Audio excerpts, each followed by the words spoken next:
Încet! Vine ursul!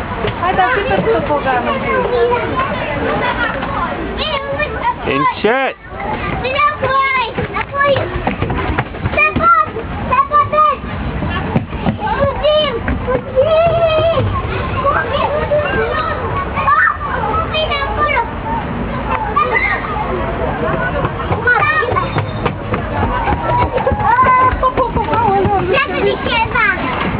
Adelina, haideți și pe topogan, treceți prin tunel, haideți! Ada, haideți și pe topogan, dacă vine cineva jos! Noah, încet! Încet, pe topogan, haideți!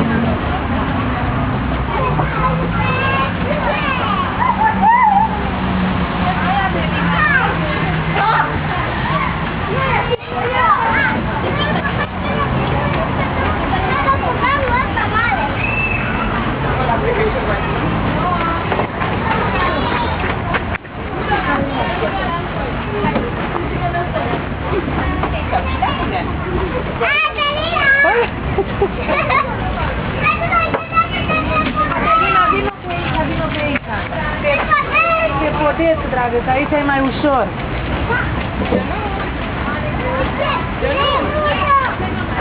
Hai să vină! Repede! Noah!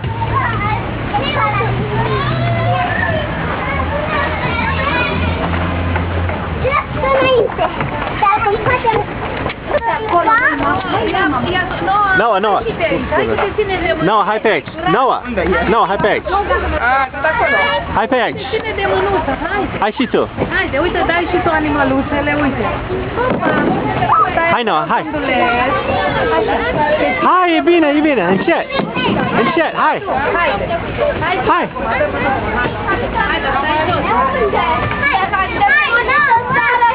Hai, Noah! Hai! Hai, Noah, hai! Hai mai jos! Hai mai jos! Hai! Ui! Ai venit cu piciorul sus! Bravo! Trebuie să fii curajos! Noah, hai să spună mătușa! Hai să spună mătușa! Uite, n-ai cum să calci! Dă-i care, dă-i leu, să-i mai mare! Așa! Noah, uite aici, te oprești, dragul meu, uite, vezi? Uite aici cum e și te oprești, nu vii! Nu vii cu viteză! O dată! Prinde, uite, dar încerc să nu fac, uite-te, uite,